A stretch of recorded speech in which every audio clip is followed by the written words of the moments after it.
Oke, halo guys, selamat datang di podcast kami. Di sini saya Haikal, di sini ada Nando, ada Hasto, Supri, Dame, dan Angel. Di kesempatan kali ini kita mau bahas salah satu topik yang lagi hangat di kalangan masyarakat dan lagi relate banget nih di media-media yang lagi dibahas. Nah, untuk topiknya yaitu yang pertama kita mau ngebahas syarat umur untuk calon cawapres dan dihapusnya debat untuk calon cawapres. Menurut yang gua baca nih di salah satu platform media, bahwa ini tuh masih simpang siur terkait dari bener apa enggaknya nih. Menurut kalian nih gimana sih tanggapannya gitu mengenai topik yang lagi hangat di media ini? Apa sih tanggapan kalian? Kayaknya seru nih kalau misalnya kita ngomongin. Kita mau bahas yang batas minimal cawapres atau yang dihapuskan debatnya dulu nih kira-kira.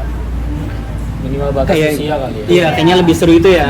Oke, jadi Usia kita mau bahas yang pertama mengenai syarat umur atau batas usia untuk calon cawapres. Oke, yang pertama, jadi gimana nih tanggapannya? Silakan.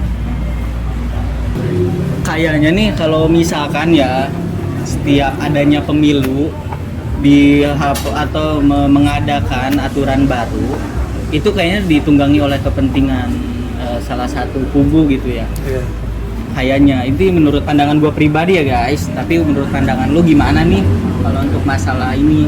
Kalau menurut saya sih setuju aja. Yang penting kan si Wacapres ini bisa memimpin dengan baik. Tidak yang maksudnya kan sebelumnya tidak kelihatan ya siapa itu Wacapresnya ya. Tiba-tiba muncul gitu ngasih pulau. Oh iya, benar juga sih, menarik ya untuk alasan kayak gitu. Bahas banteng kayaknya sih. Tapi terlepas dari itu ya kita nggak memojokkan salah satu kubu atau apapun. Sini kita Ya, netral aja ya, kita Oke. ngobrol santai aja Oke. untuk masalah ini.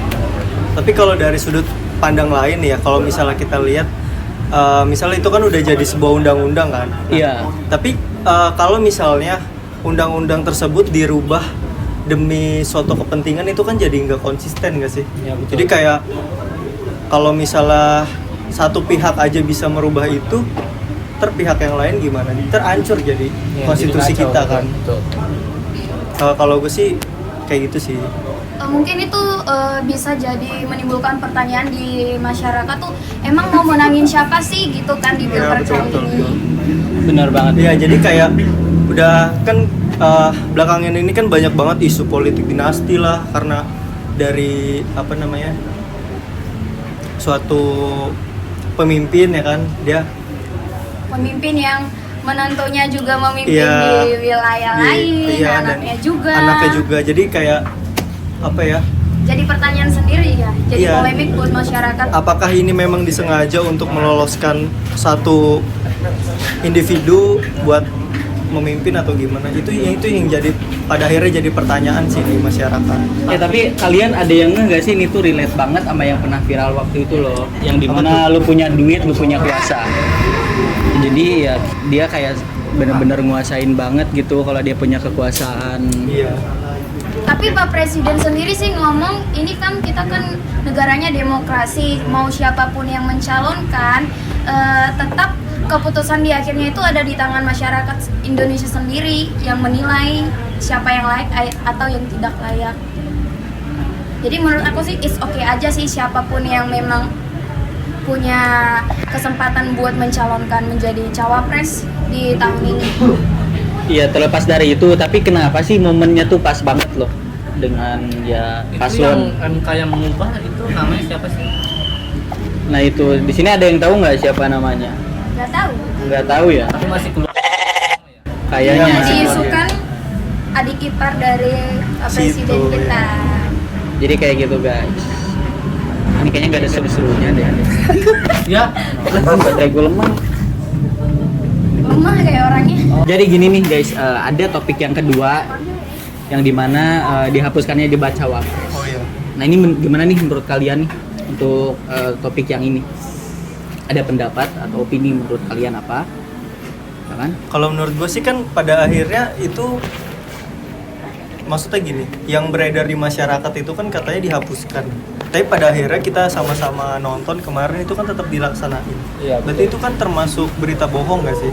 Iya. Cuman dari info yang gua dapat ternyata itu bukan dihapuskan, tapi memang konsepnya tuh dirubah, aturannya dirubah. Yang tadinya capres dan cawapres di dalam satu sesi berdebat, ini jadi sesi yang berbeda gitu. Jadi kayak capres dan cawapres.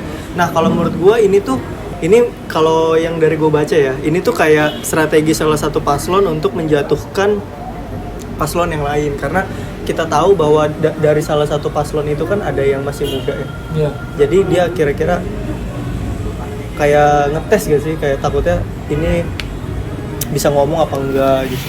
Tapi pada akhirnya kan kenyataannya dia bisa-bisa aja kan. Iya. Karena itu yang kabar yang dihapuskan debat baca pres itu hoax ya. Mungkin dari kubu sebelah gitu yang menyebarkan apa gimana? kayaknya sih misinformasi sih. Jadi kayak sebenarnya berita belum benar, tapi masyarakat Indonesia kan gampang banget dipancing hoax. Iya betul, benar. Gampang menyimpulkan. Iya.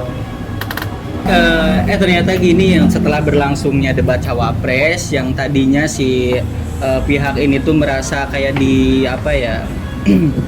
direndahkan atau ternyata dia MVP gitu setelah hasil dari situ kan. Yang diremehkan tadinya ternyata dia nge-counter gitu. Itu keren banget loh, karena kan kalau dari anak SMA nih biasanya STM tuh, biasanya kan anak baru atau apa tuh biasanya ditatar gitu kan, konsepnya tuh kayak dia ditatar anak baru gitu masih ya. muda banget. Nah itu ternyata dia nge-counter tuh para senior. Nah ini menarik banget sih kalau menurut gue pribadi ya. Jadi intinya jangan terlalu ngeremehin gitu. Itu aja sih. Nah menurut kalian nih gimana nih? Ada yang setuju nggak sih sama dihapusnya debat cawapres gitu, untuk yang Kalau setujunya sih, kalau soal itu saya nggak setuju ya, karena kenapa tuh?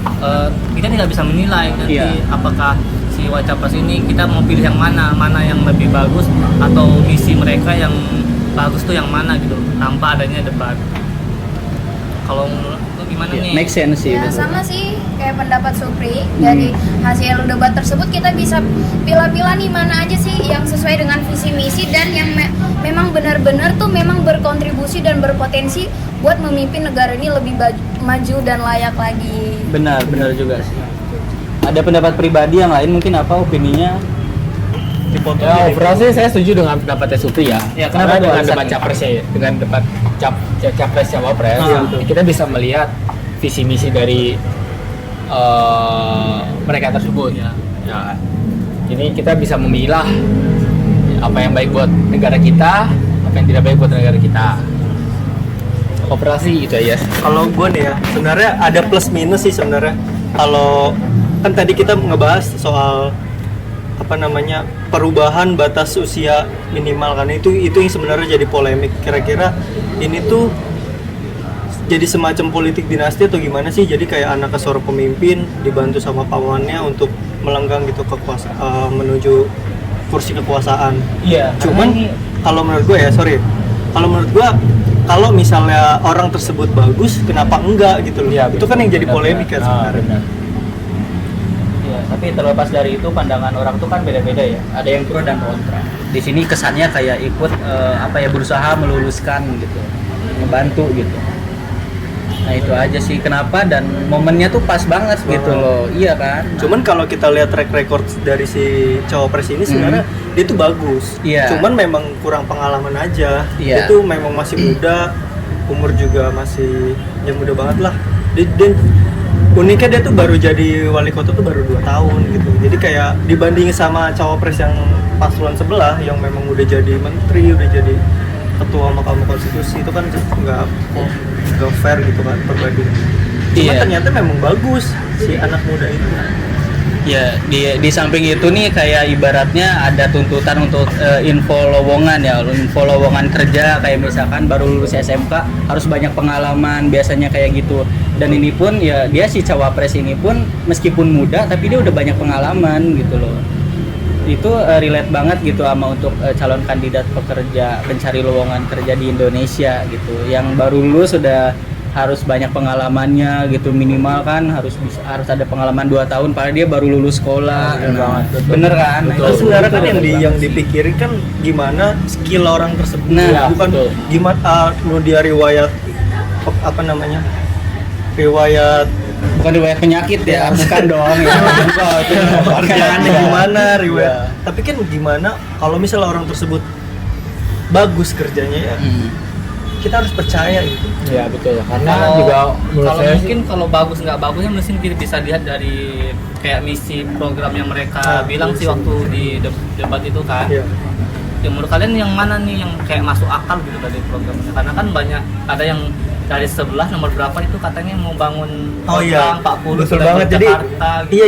iya. Itu gimana? Soalnya ada beberapa paslon yang memang Menghayal. dia tuh mengedepankan ayo lanjutkan dari presiden sekarang, tapi kan ada juga paslon yang bilang mengedepankan perubahan dari masa pemerintahan sekarang. ya menurut saya sih juga umur bukan jadi masalah ya. Iya, buat ini. benar. Sebenarnya kalau kenapa misalnya kalau dia kinerjanya emang bagus, kenapa nggak dipakai maksudnya? Tuh. Kenapa disia-siain? Nah, makan itu Nah, bener sih. Ada yang tahu nggak visi misinya si Gibran tuh apa gitu, bisa kalian Makan Oh. gratis nggak sih? Gibran, oh iya benar. Makan siang gratis. Yang gratis. Kalau Baru lu setuju gak? kalau menurut gua pribadi sih ya, Iya. itu ada nilai positifnya juga. Kenapa? Karena membantu UMKM juga. Katanya kan ada yang bekerja sama dari apa ya, warung nasi terdekat dari Iya, betul. perusahaan atau sekolah instansi. Nah itu kalau dinilai ya dari terlepas dari pro kontra itu ada nilai positifnya. Nah itu aja sih yang gua tangkap pribadi sih dari visi misi tersebut. itu bagus ya Iya. buat ini. Kenapa tuh? Karena misalkan kayak kita dapat contoh nih, misalnya kayak ada orang yang pekerjaannya bisa jauh dari rumah Iya. atau apa, itu kan sangat membantu. Misalkan kalau kita dapat makan gratis, jadi kita nggak usah perlu lebih kayak mengeluarkan uang yang lebih buat ini. Soalnya kan itu juga dapat apa mencukupi kehidupan pekerja itu juga. Iya, jadi berasa banget nih sama kita para budak korporat gitu ya, bekerja yang tiap hari itu kalau makan siang tuh bingung kita mau makan apa, kita iya, mau food betul. apa. Nah nanti kan ibaratnya kita udah ada yang merhatiin dong makan Iya, siangnya betul, apa, ya betul. udah kita tinggal makan. Tapi Gitu. bukannya yang buat makan Anak siang sekolah. anak sekolah ya, bukan buat Nah. pekerja. Kalau buat iya, iya. semuanya Benar ini juga kan ya. penduduk kan 290 berapa juta gitu. Iya, tahu. Setiap hari kasih makan dari mana anggarannya? Nah, balik lagi situ soal anggaran. Pemerintah memang sudah siap gitu. Soal anggaran tersebut kan nggak banyak dong pasti. Tapi kan yang namanya ngejar nama tuh biasanya janji manis dong. Iya. Kita ngejar nama namanya Oh, juga ya. Terlepas Iya, kita betul, mau betul. ngebuktiin apa enggak, yang penting janji dulu aja. Iya, Biasanya iya, gitu iya. dong. Biasanya Iya, gitu, betul. Paslon-paslon yang Benar. udah sebelumnya ya, ini memang udah tradisi Oh iya, gue Indonesia. inget kayak cowok kemarin ya, kan, kayak waktu- cowok biasanya kan gitu. Iya, gue inget kemarin. Gak ada buktinya gitu ya. Kayaknya ya. Gue inget kemarin waktu Apa tuh? si salah satu capresnya Nah. bilang di salah satu podcast itu katanya itu kayak janji-janji itu cuma bahasa kampanye gitu. Emang Tapi memang itu hal-hal yang umum sih. emang udah tradisi jatuhnya kan. Ya mau gimana Makanya lagi? kita balik lagi sih kalau misalnya kita mempercayakan seseorang ya kira-kira nih orang bisa dipercaya apa enggak gitu.